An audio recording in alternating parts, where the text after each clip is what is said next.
Assalamualaikum warahmatullahi wabarakatuh. Perkenalkan, nama saya Novita Indri, NIM 2212011. Di sini saya akan mempresentasikan penerapan metode forward scanning pada sistem pakar untuk mengetahui kepribadian seseorang. Pendahuluan, kepribadian merupakan sifat hakiki individu yang tercermin pada sikap dan perbuatan yang unik, yang membedakan dirinya dengan yang lain. Keunikan tersebut tergantung pada tipe kepribadian. Untuk mengetahui tipe kepribadian seseorang, umumnya seseorang harus melakukan konsultasi langsung ke dokter psikolog atau dengan cara melakukan kuesioner eh, yang disediakan untuk mengetahui kepribadian masuk ke kategori tipe pribadian yang mana.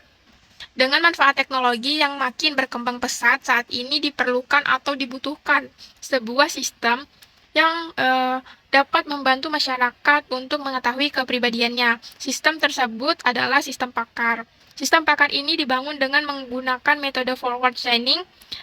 Sistem pakar dirancang dan dibangun dengan bahasa pemrograman PHP atau sering disebut sistem berbasis web. Sistem pakar. Sistem pakar adalah sistem yang didesain dan diimplementasikan dengan bantuan bahasa pemrograman tertentu untuk dapat menyelesaikan masalah seperti yang dilakukan oleh para ahli. Konsep dasar sistem pakar mengandung beberapa unsur, yaitu keahlian, ahli, pengalihan, kepakaran, inferensi, aturan, dan kemampuan menjelaskan. Tujuan dari sistem pakar adalah untuk mentransfer kepakaran yang dimiliki seseorang ke dalam komputer dan kemudian kepada orang lain. Aktivitas yang dilakukan untuk memindahkan kepakaran yang pertama dari pakar atau sumber lainnya, yang kedua dalam komputer, yang ketiga inferencing, yang keempat transferring. Metode tahap penelitian yang dilakukan pada penelitian ini sebagai berikut. Identifikasi masalah dilakukan untuk menentukan atau mengetahui masalah yang terdapat pada objek penelitian. Yang kedua, studi literatur. Mempelajari literatur yang berhubungan dengan permasalahan. Yang ketiga, membangun basis pengetahuan. Pada tahap ini ada dua kegiatan yang dilakukan. Yang pertama, melakukan akuisisi pengetahuan, dan yang kedua, mempresentasikan pengetahuan. Yang keempat, mendesain sistem. Yang kelima, implementasi dan melakukan pengujian sistem. Hasil pembahasan. Membangun basis pengetahuan. Setelah mendapatkannya data yang dibutuhkan dalam sistem pakar untuk mengetahui kepribadian seseorang. Data yang dikumpulkan tersebut tidak bisa diaplikasikan begitu saja dalam sistem. Pengetahuan harus dipresentasikan dalam format tertentu dan himpun dalam suatu basis pengetahuan. Tahap membangun basis pengetahuan ini terdiri dari tahap akuisisi pengetahuan dan representasi pengetahuan. Akuisisi pengetahuan. Sumber pengetahuan sistem pakar ini terdiri dari tipe-tipe kepribadian seseorang, beserta definisi, kelebihan dan kekurangan, serta ciri-ciri setiap tipe kepribadian yang diperoleh dari berbagai sumber informasi, seperti buku, e-book, internet, serta dari hasil wawancara dengan seseorang ahli agar data yang didapatkan lebih valid. Proses inferensi yang dilakukan pada sistem ini adalah pelacakan runut maju. Proses penalarannya dimulai dari penjabaran tiap fakta yang menunjukkan pada suatu kesimpulan. Representasi pengetahuan. Setelah proses pengumpulan data selesai dilakukan, selanjutnya dilakukan representasi data ke dalam basis pengetahuan dan basis aturan yang kemudian dikodekan, diorganisasikan, dan digambarkan dan dalam bentuk pohon keputusan sehingga menjadi bentuk yang sistematis.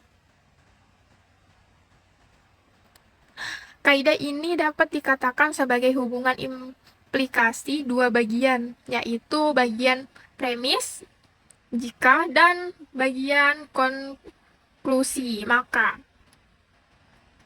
Apabila bagian premis dipenuhi, maka bagian konklusi juga akan bernilai benar.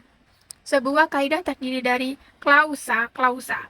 Sebuah kaidah terdiri dari klausa-klausa. Suatu kaidah juga dapat terdiri atas beberapa premis dan lebih dari satu konklusi. Antara premis dan konklusi dapat berhubungan dengan or atau and. Berikut tabel aturannya.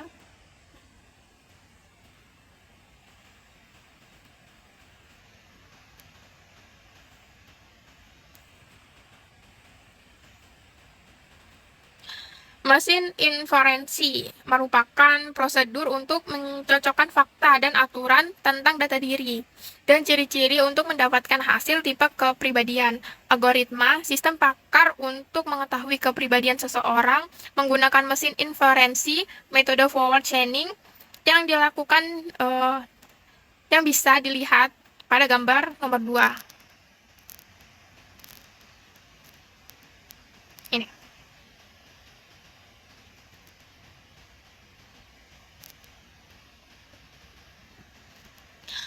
Antarmuka pemakai user interface. Pada perancangan antarmuka pemakai, ini merupakan rangka tampilan dari aplikasi sistem pakar yang akan berhubungan langsung dengan user. Untuk memudahkan mengoperasikan sistem ini, maka dirancang organisasi e-program seperti pada gambar nomor 3, seperti ini.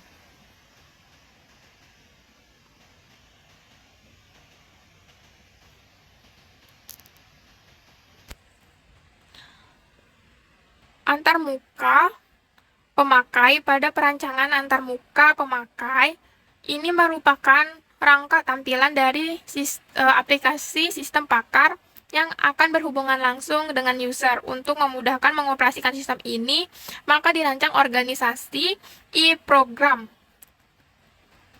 seperti gambar ini.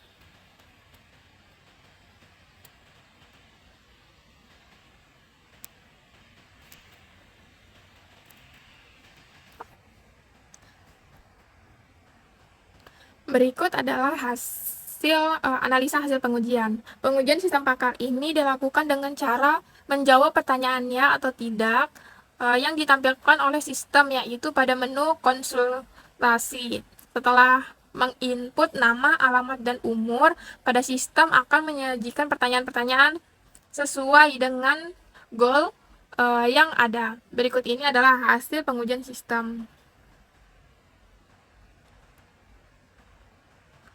Input, senang bicara, tanpa henti, emosi, terus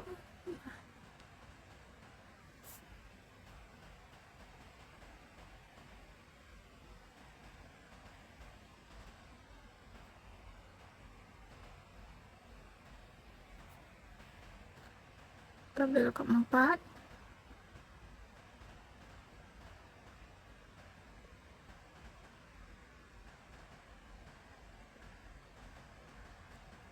Tabel kelimanya.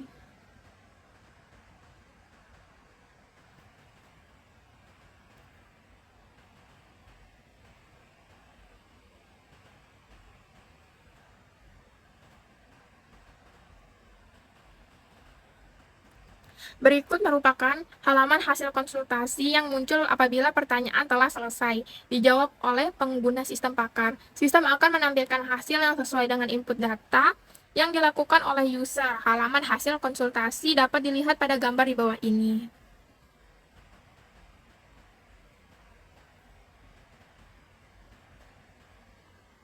Berdasarkan penelitian dan pembahasan yang dilakukan, maka dapat disimpulkan beberapa hal sebagai berikut. Yang pertama, untuk mendapatkan hasil diagnosa pada sistem pakar kepribadian, sistem mencari atau menghitung nilai persentase keseluruhan kemungkinan terdiagnosa paling besar berdasarkan jawaban pengguna sistem untuk menarik kesimpulan. Yang kedua, sistem pakar kepribadian seseorang sangat diperlukan dan bisa dijadikan sebagai media alternatif oleh masyarakat yang ingin melakukan konsultasi untuk mengetahui kepribadiannya sesuai ciri-ciri yang melekat pada dirinya tanpa harus datang langsung ke psikolog. Mungkin itu saja yang bisa saya sampaikan, kurang lebihnya mohon maaf. Terima kasih sudah menonton video ini.